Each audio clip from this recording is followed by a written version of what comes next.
November 1st. Dear Martin, it's 2 a.m. and I just got off the phone with SJ, which is crazy. Started out innocently enough.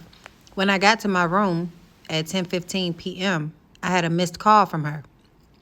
I figured it had to do with the debate stuff since the state tournament is around the corner, so I decided to hit her back.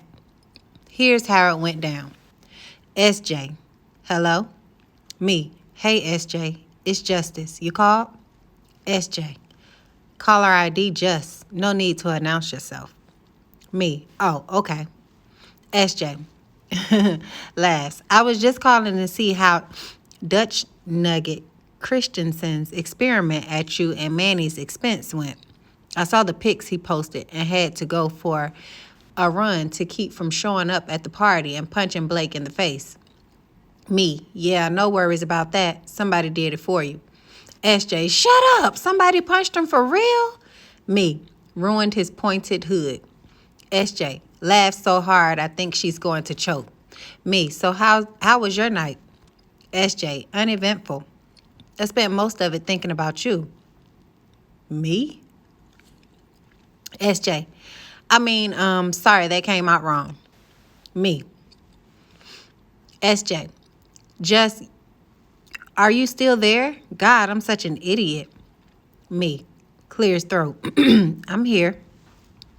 SJ. Whew. Okay, good. Me and SJ. Awkward pause. Me.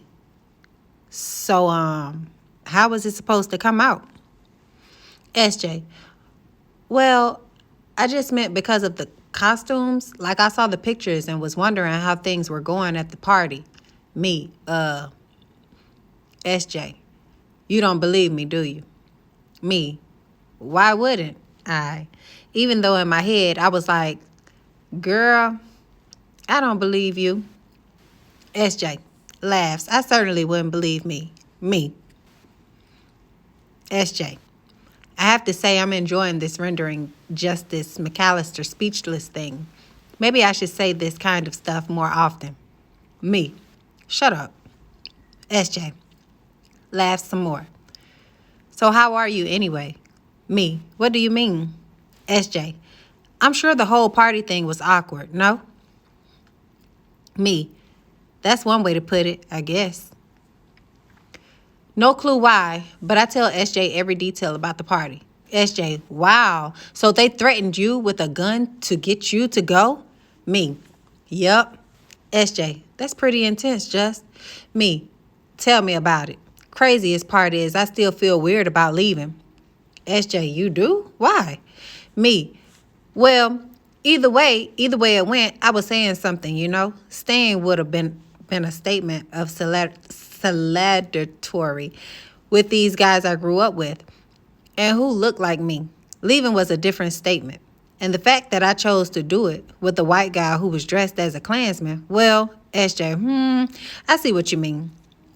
Me, yeah. These were the dudes who used to call me white boy because while they were shooting dice for pennies at recess, I was reading a book.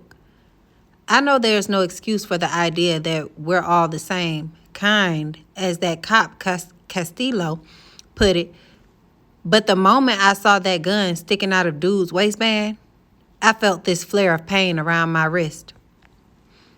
I had this thought, be forewarned, it's an ugly one.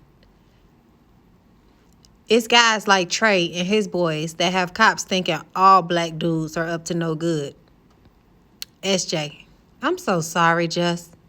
Me, don't apologize, S. It's not your fault. It never made sense to me why trying to do something with myself made me some kind of race traitor to these guys. But some of the stuff Trey said tonight really got to me. SJ, really? Me, yeah, he said me and Manny were chilling with Jared and them because we need the white man for the ride to the top. And while I could debate that till I'm blue in the face, didn't we prove it by leaving with Jared and them? SJ, I guess that's one way to look at it. Me, what if Trey is right? What if no matter what I do, the only thing white people would ever see me as is a N-word. So glad I caught myself, Martin. Me, continuing. Yeah, Jared's always talking about how equal things are, but that doesn't mean he sees me as one. SJ silent. Me. It's a conundrum. White people hold most positions of authority in this country. How do I deal with the fact that I do need them to get ahead without feeling like I'm turning my back on my own people? SJ. Sure hope that's rhetorical. Just. I certainly can't give you an answer. Me laughs. We shifted gears a little bit after that, and when I checked the clock, it'd been 3 hours. When we landed on the topic of Jewish involvement in the civil rights movement, I wound up telling her about this Be Like Martin experiment. She said she was both impressed and intrigued.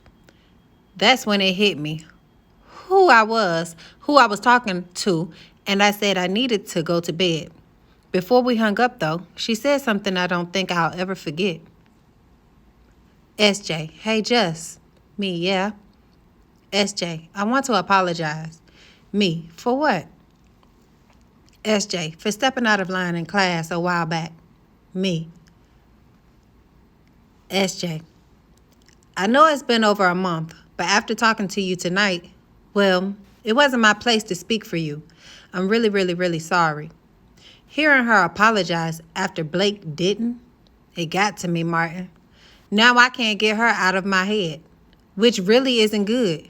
Don't get me wrong, SJ's great. We've been debate partners since I joined the team 2 years ago. Only person at that school who knows more about me than she does is Manny. Yes, she's gorgeous for a white girl. She's tall with long brown hair and white, not a big booty Betty. The lacrosse body is tight. Yes, she's smart and funny and easy to talk to and kind of feisty, which now that I'm seeing her in this new light is kind of a turn on. But Martin, I can't fall for SJ. My whole life, Mama's told me, don't you bring home a white girl. We're talking about a woman who low-key disses Mello for looking white. Can you imagine what kind of reaction I'd get if it were SJ? Mello and I broke up again, by the way. Right now, I feel guilty for even talking to SJ, especially about race stuff. But what does it say about me that I willingly left a party with a bunch of idiots, but the white person who does treat me as an equal is the one I most want to run away from right now? I can't believe I told SJ all that stuff. I mean, she's cool and everything, but I'm shaking my head right now. You were the man, Martin. The man. And I want to be like you. Intergroup and interpersonal living. I really do want that. I'm just not so sure I can pull it off anymore. I'm going to bed. JM.